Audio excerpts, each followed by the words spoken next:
அன்பு தம்பி சிவகார்த்திகேயன் அவர்கள் தயாரித்து தம்பி சிவகுமார் முருகேசன் இயக்கி இருக்கிற அந்த தாய் கிழவி படம் பார்க்குற வாய்ப்பு கிடைச்சது. இன்னைக்கு பார்த்தேன். ஒரு பெருமை என்னன்னா, என் தம்பி சிவா தயாரிச்ச படம் எல்லாமே கனால இருந்து கொட்டுக்காலில இருந்து இந்த தாய் கிழவி எல்லாமே மற்றவங்க எடுக்க தயங்குகிற படம், நம்பிக்கை விட்டுகிற படம், நல்ல கருத்துக்களை தாங்கி வருகிற படமா இருக்கிறது. ரொம்ப சிறப்பு. அதுல எவ்வளவு பாராட்டினாலும் தகும். தாய் கிழவி அறிமுகம் ஒரு 2 அடுக்கு, 2 ரீலுங்கிறோம், 2 அடுக்குலயே அப்படியே உரைய வச்சிருது திரையரங்கில். அதுக்கப்புறம் அவர் எடுத்துக்கிட்டு போன சின்ன சின்ன சின்ன சின்ன நகைச்சுவை நகர்வுகள், அருமையான உரையாடல். அதுல என்ன அந்த கதாபாத்திரங்கள் அவர் தேர்வு பண்ணது எல்லாமே புதுசு. ரொம்ப முக்கியமான சில நடிகர்கள் மட்டும்தான் நமக்கு தெரிந்தவர்கள். மீதி எல்லாம் அந்தந்த மண்ணில் இருக்கிற ஆட்களை எடுத்து அவர்களை திறம்பட நடிக்க வச்சிருக்காரு. கடைசியில் அந்த நாற்காலியில் இருந்து ராதிகா அவர்கள் பேசுற இதெல்லாம் உரையாடெல்லாம் இவ எழுதி எடுத்திருக்காங்கன்னா யாரும் நம்ப மாட்டாங்க. அவ்வளவு கவனமா அவர் படத்தை பதிவு செய்யறார். இந்த இளம் வயதிலிங்கும் போது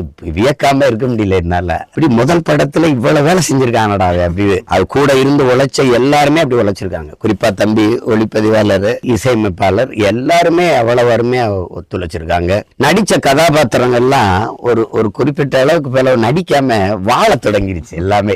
இல்ல அந்த கதாபாத்திரம் அம்மா ராதிகா அவர்களை சுத்தி தான் பின்னப்பட்டிருக்கு. அப்படின்னாலும் மற்ற கதாபாத்திரங்களுக்கும் முக்கியத்துவம் கொடுத்தாது. குறிப்பா இவங்க இதெல்லாம் ரொம்ப தனித்துவம் இருக்கு. ஒரு பெண்ணுக்கு என்ன வேணும், ஒரு நிமிர்வு அப்படின்னு. அது எல்லாத்தையும் ஒரே படத்துல ஒரு சின்ன பையன் எழுதி கொண்டு வந்துட்டாங்கிறது வலிந்து திணிக்காம அப்படி செறிவா அப்படியே செதுக்கிட்டான். நான்லாம் ஒரு இடைவேளைக்கு மேல என்ன இது எனக்கு சிவாதான் ஞாபகத்து வந்துட்டு இருக்காப்ல, இந்த பையன் இவ்வளவு வேலையை செஞ்சுட்டானே அப்படின்னு. அதை இந்த கதை சரியா வரும்னு தேர்வு பண்ணி எடுத்த என் தம்பி சிவகார்த்திகேயனுக்கு எவ்வளவு பாராட்டினாலும் தகும். அதனால ஒரு நிறைந்த செறிந்த ஆகச்சிறந்த ஒரு படைப்பு இந்த ஆண்டில் தாய் கிழவி. இது மாதிரி படங்கள் வருவது ரொம்ப அரிது. அதனால தமிழ் சமூக அன்பு சொந்தங்கள் எல்லாரும் இதை திரையில பார்த்து கொண்டாடணும். இப்படி பார்த்தாலும் இது பால்மேந்திரா படம், இது பாரதி ராஜா படம்னா சிவகுமார் முருகேசன்ங்கிற பேரை மாத்திட்டு அது போட்டா நம்பிடுவாங்க.